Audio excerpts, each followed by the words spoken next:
Bonjour à tous et à toutes. Je voudrais tout d'abord remercier Madame Bergeron de m'avoir donné cette occasion de participer à ce colloque dont le thème me paraît très intéressant. Ma présentation s'intitule « Les projets européens garantie de la qualité, les nouvelles approches pour les systèmes d'enseignement supérieur dans les pays en transition ». Mon exposé cherche à répondre à deux questions centrales de ce colloque qui concernent le rôle des programmes européens dans l'amélioration de la gouvernance et le renforcement des engagements démocratiques dans les pays de la zone euroméditerranéenne. Je prendrai comme exemple 3 projets européens qui ont été conduits par le centre que je représente ici, qui est le Centre international d'études pédagogiques à Sèvres, qui ont eu lieu en Arménie, en Géorgie et en Syrie. Il s'agit de projets de jumelage institutionnel en Géorgie qui a été conduite en 2009, entre 2009 et 2011 et qui ont porté sur le renforcement des capacités pour la mise en place du processus de Bologne, donc en Géorgie. Le projet Tempus sur le renforcement des systèmes d'assurance qualité dans l'enseignement supérieur en Géorgie et en Arménie, qui a démarré en 2010. Et le projet Tempus sur l'introduction de l'assurance qualité dans les 5 instituts techniques intermédiaires pilotes en Syrie, qui s'est déroulé sur 4 ans, entre 2008 et 2012. L'expérience de ces projets nous montre que l'introduction et le renforcement des pratiques d'assurance qualité dans l'enseignement supérieur permet d'agir à 3 niveaux. Premièrement, l'introduction des pratiques de l'assurance qualité permet de développer la responsabilité individuelle des acteurs du système d'enseignement supérieur et la démocratie dans le système. Deuxièmement, c'est aussi un moyen d'améliorer bien évidemment la qualité et la capacité du système à évoluer dans le temps. Et puis, troisièmement, c'est un moyen aussi de renforcer le dialogue interne et externe des établissements dans ces pays-là. Il me semble que, effectivement, tous ces éléments sont très pertinents pour les pays dont les systèmes d'enseignement supérieur ont été organisés dans le cadre d'une forte centralisation. En ce qui concerne le premier aspect qui consiste de voir la garantie de la qualité, les pratiques de la garantie de la qualité comme un moyen de développer la responsabilité individuelle et la démocratie, cet aspect nous paraît particulièrement pertinent et important.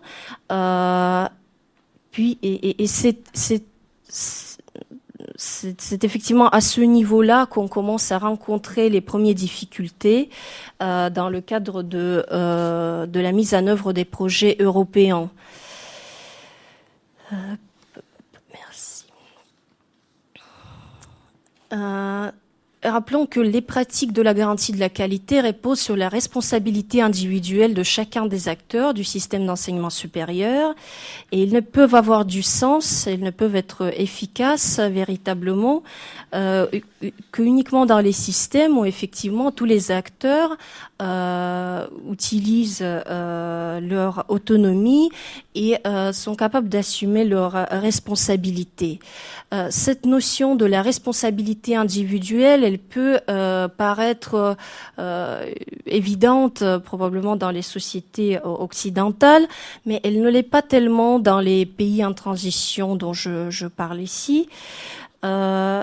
Pourquoi ? Parce que effectivement, ces pays gardent encore les traces des systèmes gouvernés, ce que j'appelle un peu à l'ancienne, dans une approche top-down. Donc où effectivement c'est le ministère qui prend la plupart des décisions et peu d'initiatives sont attendues de la part de chacun des acteurs et notamment des établissements d'enseignement supérieur. Ainsi, je crois qu'il ne faut pas voir le processus de Bologne et les pratiques d'assurance qualité comme un simple ensemble des procédures qu'on qu'il convient de respecter à la lettre, telles que donc la structure unique des diplômes en 3 niveaux, ou l'introduction des crédits ECTS, la délivrance des suppléments au diplôme, etc.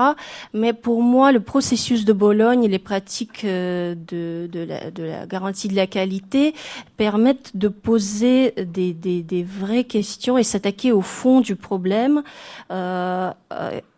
Il pose des vraies questions, notamment concernant le changement du schéma global du fonctionnement du système. Ils impliquent le passage du système, comme je disais tout à l'heure, top-down, gouverné par le haut, vers un système basé sur l'autonomie et la responsabilité de chacun des acteurs. Ainsi, il nous semble qu'il est nécessaire de poursuivre dans cette direction et continuer de mettre en place des projets dans le domaine du processus de Bologne ou de l'assurance qualité, ou en tout cas, si on veut sortir un petit peu de ces problématiques qui commence à assez bien représentée dans les pays en question. Si on veut sortir de ces thématiques, essayer de garder cette approche qui vise effectivement de réformer le fond du système. Ce schéma représente les 3 principaux acteurs du système d'enseignement supérieur et montre les différents positionnements de chacun. On voit d'un côté le ministère qui définit les politiques nationales et qui assure la protection des droits de chacun des citoyens. De l'autre côté, les établissements d'enseignement supérieur qui sont autonomes et qui rendent les comptes sur les résultats de leur travail au ministère. Et de l'autre côté, on a les agences d'évaluation qui sont eux aussi indépendants du ministère et qui évaluent la qualité des services rendus par les établissements. Les agences rendent compte de leur évaluation objective et indépendante au ministère. Pour parler d'un exemple concret, je pourrais citer le projet de jumelage institutionnel qu'on avait conduit en Géorgie en 2009-2011 et dont le chef de projet est d'ailleurs ici présent lui-même, pourrait en parler peut-être ou compléter s'il le souhaite. Mais on avait montré ce schéma qui peut vous encore une fois paraître assez évidente au vice-ministre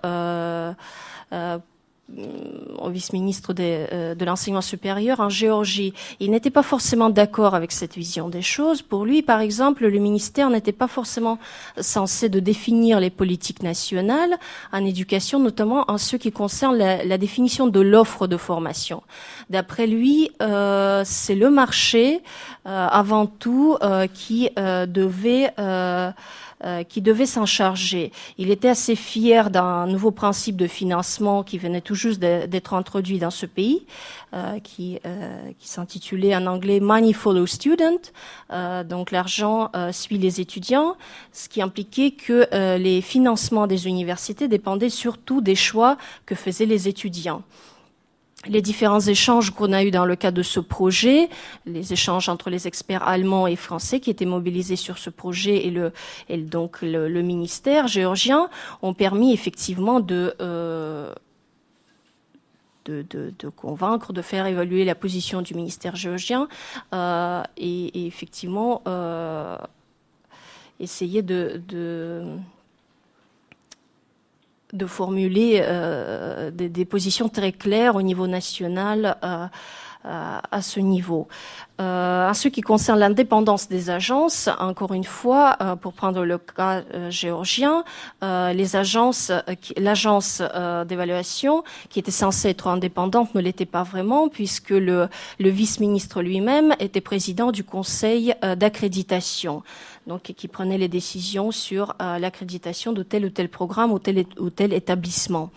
Ce qui nous a un peu étonné, c'est effectivement la précipitation avec laquelle le ministère géorgien prenait les décisions suite aux recommandations européennes.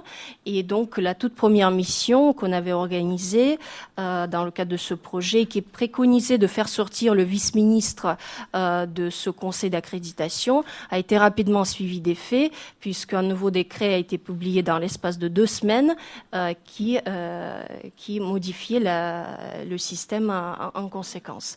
Je ne vais pas rentrer beaucoup plus en détail, mais pour résumer, donc je pense que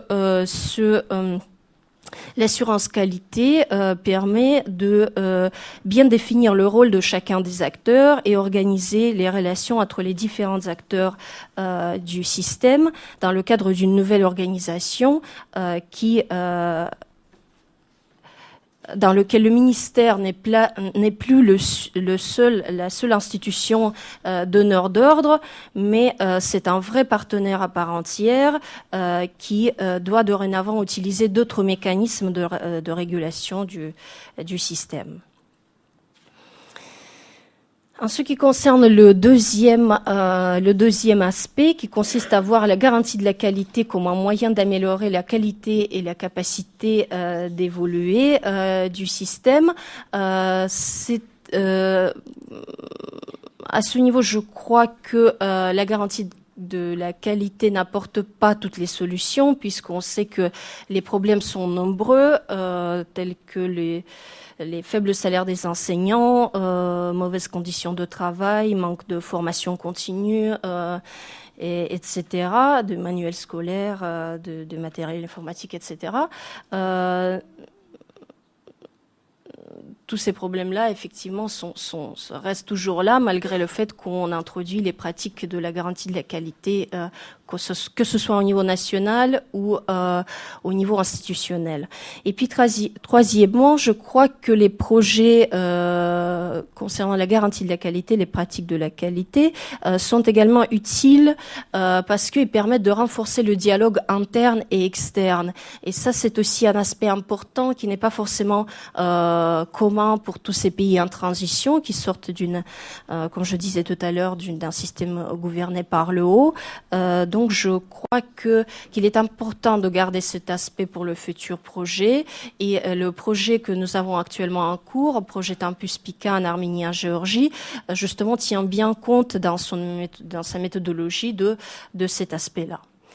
Et enfin, pour conclure, disons que même en France, ce constat doit être juste, il me semble, mais on le voit aussi dans les pays que j'ai cités, qu'il faut effectivement savoir utiliser l'autonomie des établissements à bon escient. Et dans ce nouveau système qu'on est en train de mettre en place, il est important de savoir quel est le rôle du ministère, le rôle des établissements et des autres acteurs de la société ou du système d'enseignement supérieur. Et comment trouver un bon équilibre entre l'autonomie des établissements et la qualité des services qu'ils proposent. Je vous remercie pour votre attention.